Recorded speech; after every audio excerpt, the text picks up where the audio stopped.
महान महदाख्यानम।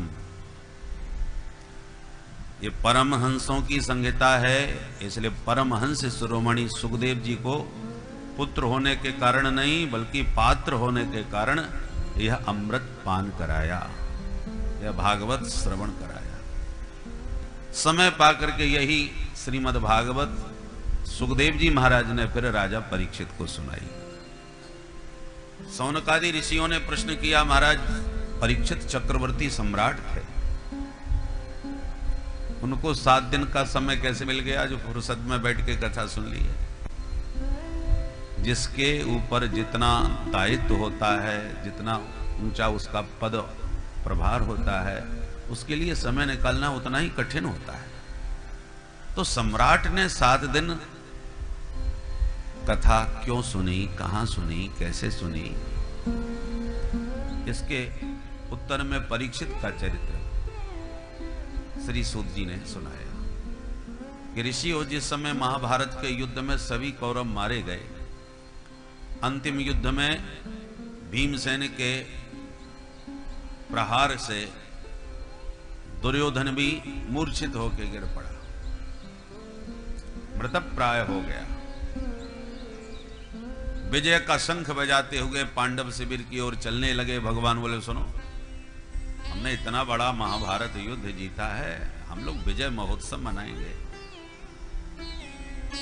तो जो प्रतिदिन शिविर में, जिस शिविर में पांडव सोया करते थे, उस शिविर में न सुलाकर भगवान अन्यत्र रोने ले गए, उत्सव मनाने के भाव से। किंतु जो पांडवों की सैया थी शिविर में, उस पर द्रौपदी के 5 बेटा आके सो गए।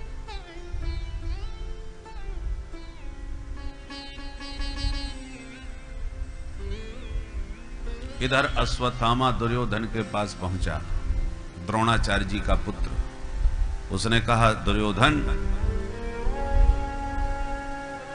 तुम्हारी दुर्दशा पर मुझे बड़ा दुख होता है।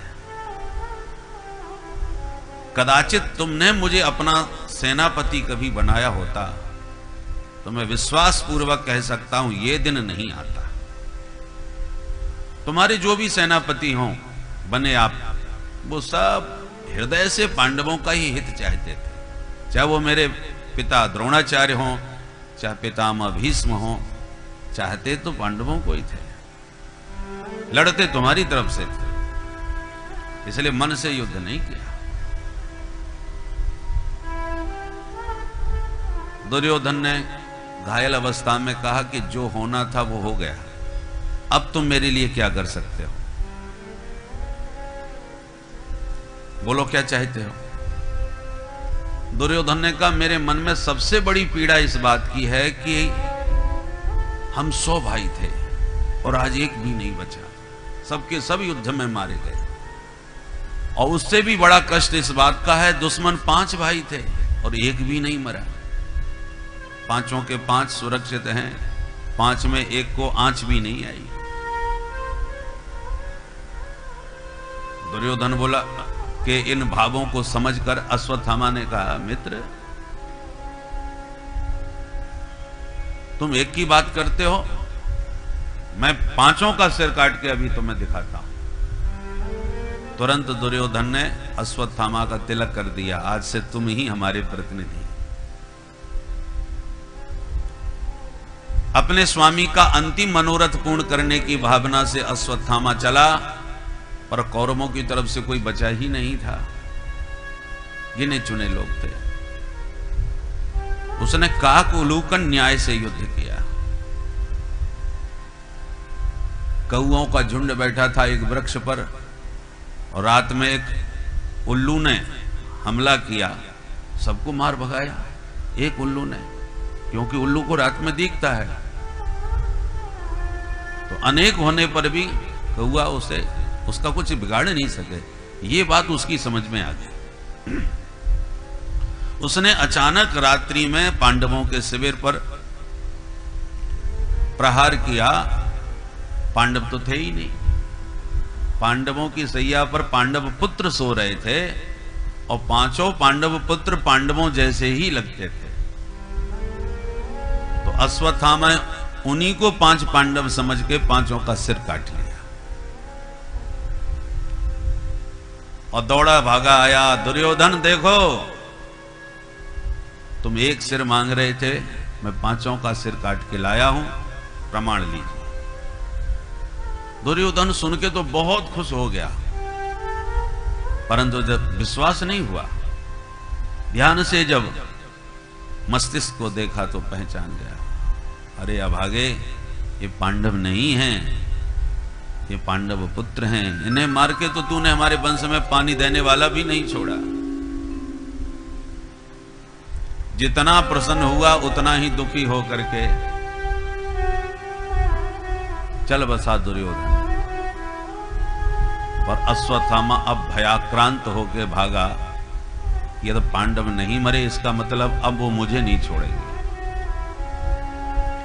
इधर जब प्रातः द्रौपदी को अपने पुत्रों के निधन का समाचार मिला तो माता शिशूनां निधनं सुता निशम्य घोरं परितप्यमाना तदा रुदत्बाष्पकला कुलाक्षी तां सांत्वयन्नाह किरीटमाली। द्रौपदी को जब अपने पुत्रों के निधन का समाचार मिला तो इतना विलाप किया, इतना बिलक बिलक के रोने लगी कि उसके विलाप को देखकर अर्जुन एकदम क्रोध में भर गए और गांडीव उठा के बोले, देवी द्रौपदी दुखी मत हो, जिसने भी हमारे बच्चों का ये हाल किया है, मैं प्रतिज्ञा करता हूं वो मेरे हाथ से जीवित नहीं बचेगा। जब पता चला कि ये करतूत अश्वत्थामा की है तो अर्जुन तुरंत गोविंद के रथ में आरूढ़ होकर के अश्वत्थामा को पकड़ने के लिए भागे। अश्वत्थामा भागा, डरते हुए भयाक्रांत भागते अश्वत्थामा ने अर्जुन के ऊपर ब्रह्मास्त्र चला दिया। भगवान बोले, अर्जुन तुम भी ब्रह्मास्त्र छोड़ो, क्योंकि और कोई काट नहीं है। तो अर्जुन ने भी ब्रह्मास्त्र चला दिया, ब्रह्मास्त्र टकराए।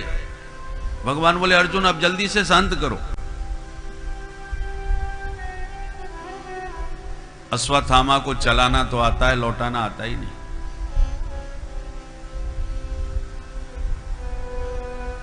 द्रोणाचार्य जी महाराज के सबसे प्रिय शिष्य थे अर्जुन।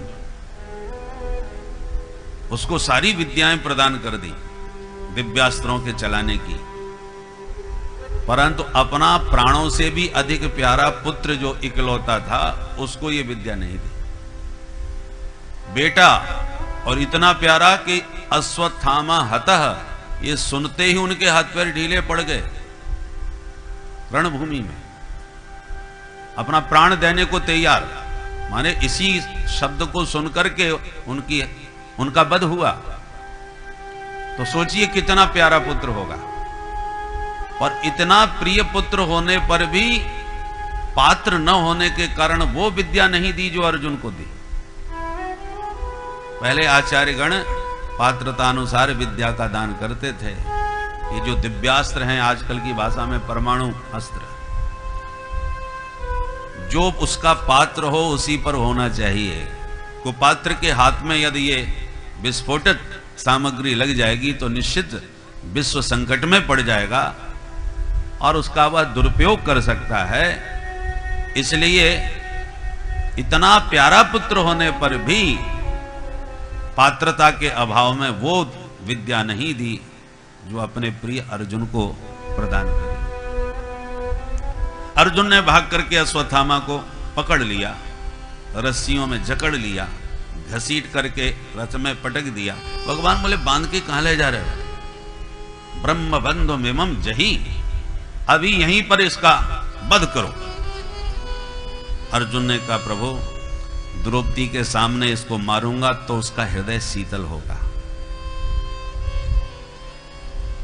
ठीक है, ला करके रस्सियों में बंधे अश्वत्थामा को द्रौपदी के सामने खड़ा कर दिया। देवी द्रौपदी देखो, ये रहा तुम्हारे पुत्रों का हत्यारा।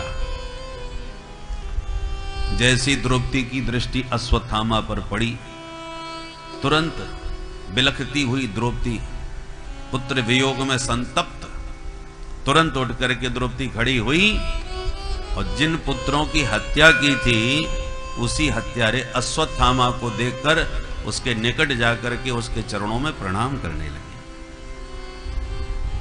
देखने वाले सब हैरान।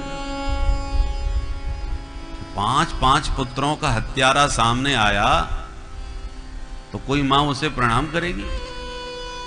पर द्रौपदी का यह व्यवहार सबको आश्चर्यचकित कर दिया। वाम स्वभावा कृपया ननाम च। अर्जुन ने कहा देवी यही तुम्हारे बच्चों का हत्यारा है।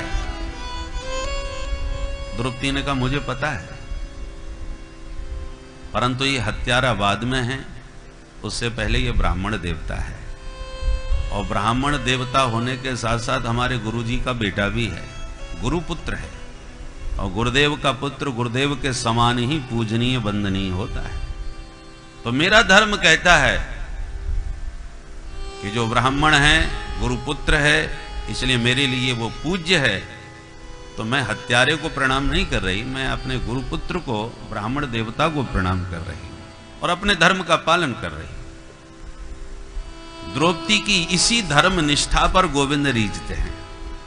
धर्मो रक्षति रक्षितः। आपात स्थिति में धर्म की रक्षा करना ही सच्ची धर्मनिष्ठा है। तुम कितने धर्मात्मा हो ये तब पता चलेगा कि विपत्ति काल में भी अपने धर्म का आप ईमानदारी से पालन करें।